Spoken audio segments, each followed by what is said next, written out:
promise you can never pay her. You won't lie, baby, promise you can never. Real blood vibe, promise you can never pay her. You won't lie, baby, promise you can never.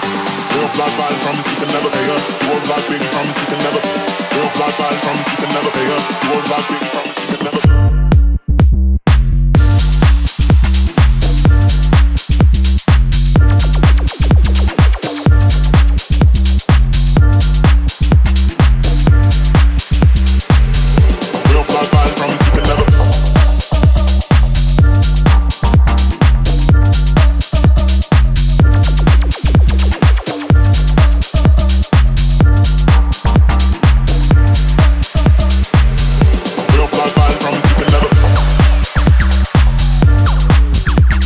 Helmet পরে একবার যদি তুমি বাইরে গেছো, আসার পর চুলের একদম পুরো অবস্থা টাইট হয়ে যায়। Good morning everyone, welcome back to the channel.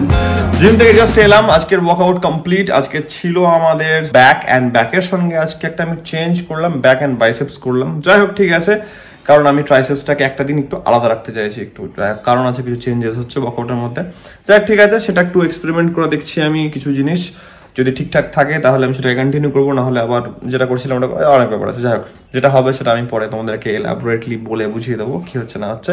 আপাতত বাড়ি এসছি, চেঞ্জ করবো। অ্যান্ড সব থেকে বড় কাজ, শুধু ওয়ার্কআউট করলে হবে না, খেতে হবে, ঠিকঠাক ডায়েট নিতে হবে। ওখানেই main body building, muscle building সব কিছু হয়, ঠিক আছে? তো রান্নাটা করতে হবে। চেঞ্জ করি, রান্নাঘরে ঢুকবো। রান্নার সব কিছু সেট আছি, বেরোনোর টাইম। অ্যান্ড বেরোতে গিয়ে মনে পড়লো আমার একটা ওয়েসিস হয়ে গেছিল। নিজের একটা সাপ্লিমেন্টের শোরুম থাকার অ্যাডভান্টেজ হচ্ছে গিয়ে এটা, যখন যেটা লাগবে তখন সেটা বার করে নাও। হ্যাঁ, নো মিস ইউজ। একটাই গল্প বলি, আজকে নিজের শোরুম আছে, এই বিজনেস আছে বলে এমনি হয়নি আজ অবধি যে যেটা ইচ্ছা হয়েছে সেটা তুলে নিয়েছি।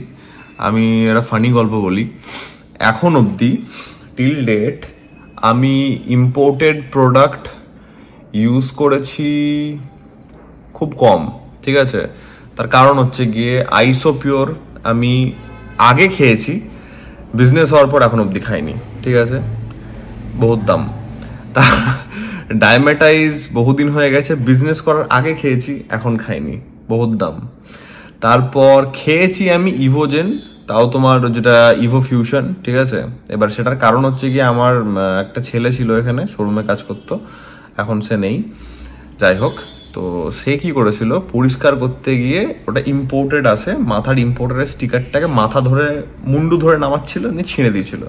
ব্যাস হয়ে গেল গল্প। দাম কত ছিল ওটার? ওটার দাম ছিল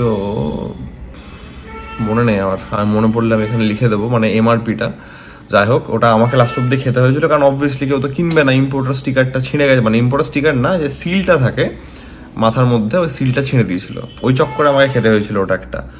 তারপর রনি কোলম্যান আমি একবার খেয়েছি, তাও বিশাল 10-এর ওপরে দাম না, 8.5 মতন এমআরপি থাকে ওটার। ওটা আমি একবার খেয়েছি, একবার টেস্ট করার জন্য, কুকিজ অ্যান্ড ক্রিমটা খাওয়ার জন্য খেয়েছিলাম। তাছাড়া ইম্পোর্টেড সাপ্লিমেন্ট আমি আজ অবধি টিল ডেট বিজনেস হওয়ার পর হাত দিইনি, ঠিক আছে? এবার থাকে, এগুলো যখন নিজের হয় তখন বুঝতে পারা যায়, কারণ টাকাটা দিয়ে খেতে হয়, টাকা না দিয়ে খাওয়া যায় না। নিজের দোকান হলো, নিজেকেও টাকাটা দিতে হয়, এই হচ্ছে ব্যাপার। যাই হোক, নিতে আমি ভুলে যাচ্ছিলাম একটা, তখন দোকান লাইট ফাইট বন্ধ করা হয়েছিল, ব্যাক প্যাক করছি, তখন আমার মনে পড়লাম যাই ঠিক আছে নিয়ে নিই। চলো, টাইম অনেকক্ষণই হলো, 9:15 বাজছে, বেরোবো এখান থেকে, লেটস গো। আজকেও ওয়েলকাম করেছে আমাদেরকে কারা, ট্রাফিক অ্যাজ ইউজুয়াল লেগে আছে। হায়াত পেরিয়েছি, তার আগে, বাই দ্য ওয়ে হায়াতের আগে থেকেই আমি মানে অ্যাপোলো থেকেই ট্রাফিক পাচ্ছি, এই হচ্ছে কন্ডিশন।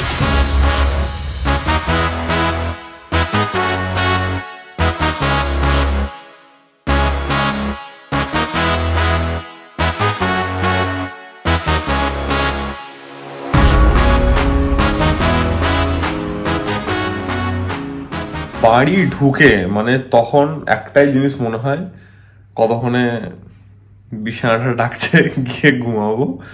ডিনার হলো আমার অ্যাজ ইউজুয়াল, ডিনার থেকে আজকে আর ডিনারটা দেখালাম না, খুবই টায়ার্ড আছি, খুবই টায়ার্ড ছিলাম বলে তাড়াতাড়ি মানে ডিনারটা কমপ্লিট করে নিয়েছি। এখন একটাই কাজ, যাবো, পড়বো, ঘুমিয়ে যাবো। যাই হোক, আজকের ব্লগটাকে আমি এত অবধি রাখছি। আশা করছি আজকের ব্লগটা তোমাদের ভালো লেগেছে। কালকের ব্লগটার জন্য ওয়েট করা, ছোট সারপ্রাইজ আছে, কালকের দিনটা আসলে তোমরা দেখতে পাবে। তো এটার সঙ্গে আজকের ব্লগটাকে আমি এত অব্দি রাখছি। আশা করছি আজকের এই ব্লগটা তোমাদের ভালো লেগেছে। অ্যান্ড তোমরা জানো যদি ব্লগটা ভালো লাগে থাকে then as usual do like share and subscribe. খুব জলদি দেখা হচ্ছে কালকের নতুন ব্লগের সঙ্গে। Till then take care, be safe, bye bye, good night.